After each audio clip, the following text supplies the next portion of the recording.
Maybe it's just me, but there's something uniquely unsettling about the idea that the person sitting next to you on the subway, the man standing behind you in the coffee line, or the neighbor you've seen mowing his lawn every Saturday for years could be living a life so dark and violent that it would shatter every assumption you had about safety, about trust, about the people who blend so easily into the background of our daily routines.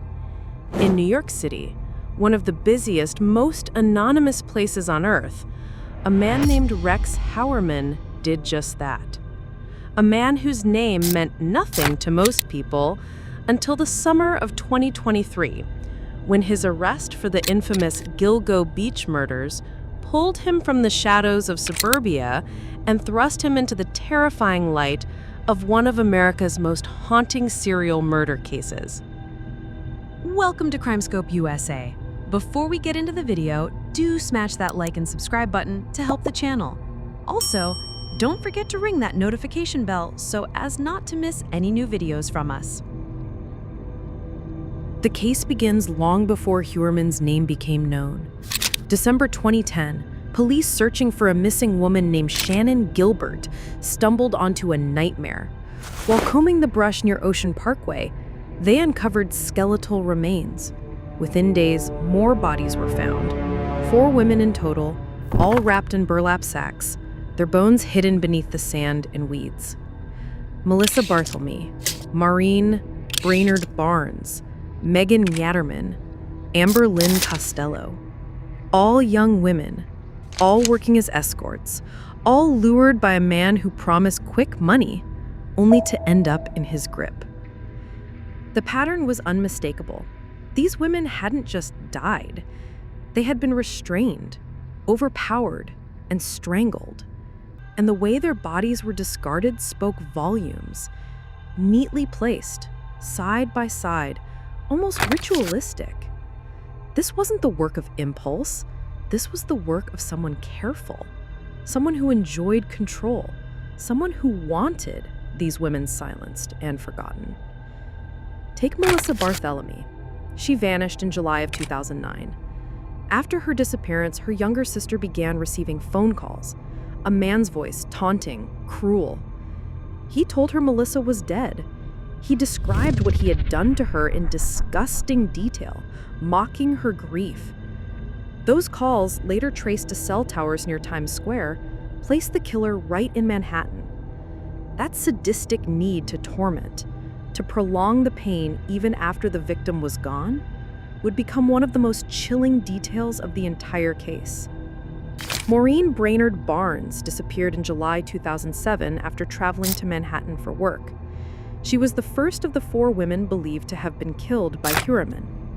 Her remains were found bound by belts, suggesting she had been restrained during her final moments.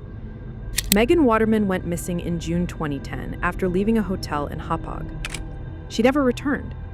Amber Lynn Costello was last seen in September that same year. In her case, witnesses recall seeing a large man with bushy hair and an imposing frame visiting her house in the days before she vanished.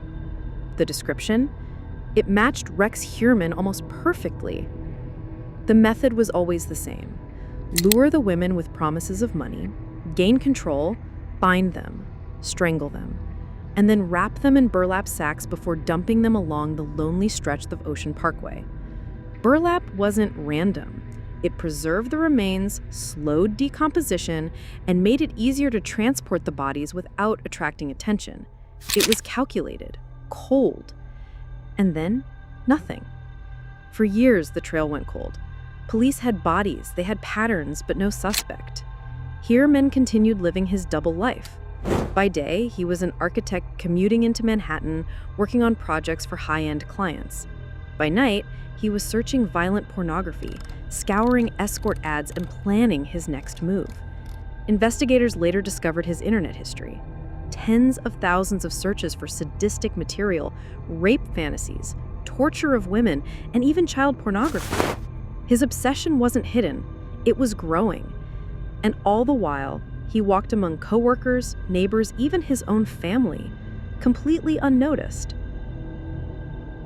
The breakthrough came more than a decade later thanks to new forensic technology and a relentless task force determined to crack the Gilgo Beach case even after so many years.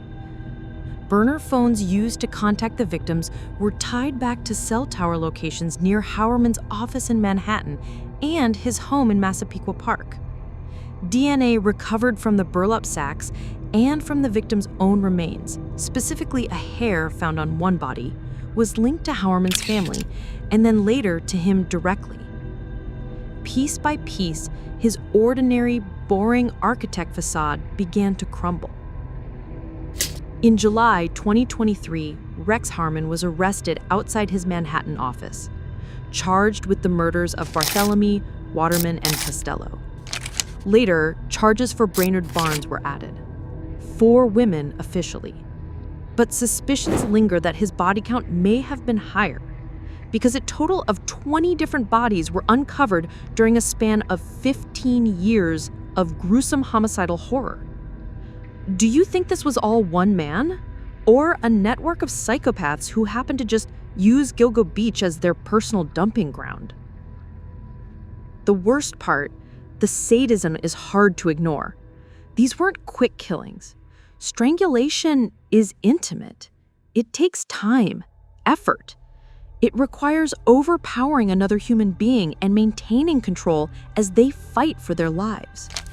It's not the weapon of someone who's careless. It's the weapon of someone who wants to feel that control over you. Someone who wants to watch the life leave their victim's eyes. Then, combined with the continuous taunting phone calls to the family members of their victims, the careful staging of bodies, and the obsessive interest in extremely violent pornography, the picture becomes clearer. This was a man who derived pleasure not just from killing, but from controlling, humiliating, and the erasure of women he saw as disposable. Neighbors later described his home as cluttered, very unsettling, filled with old junk and in disarray. His outward life seemed normal, but behind closed doors, there were hints of chaos, perhaps even a mind unraveling. Still, no one could have guessed the scale of what was happening.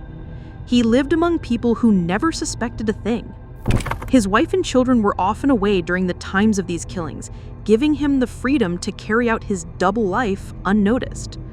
Although his daughter sensed something was extremely off about her father, but as a child, it couldn't have been easy to pinpoint her exact worry.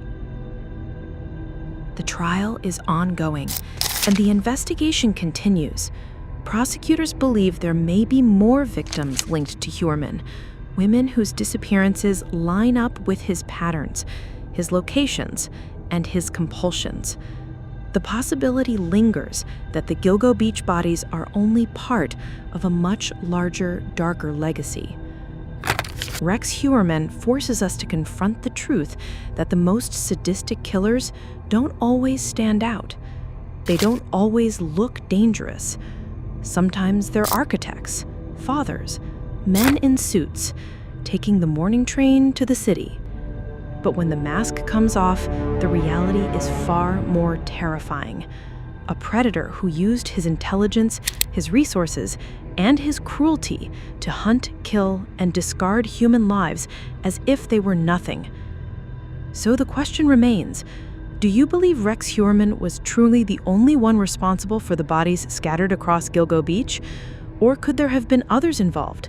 Accomplices, copycats, or even a whole new killer working the same hunting grounds?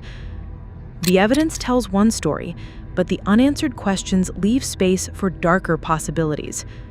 Comment your thoughts below, and let us know if you believe the Gilgo Beach murders end with Rex Heuermann, or if there are more secrets still buried in the sand.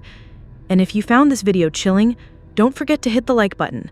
It helps us bring you more of these true crime stories that the world should never forget.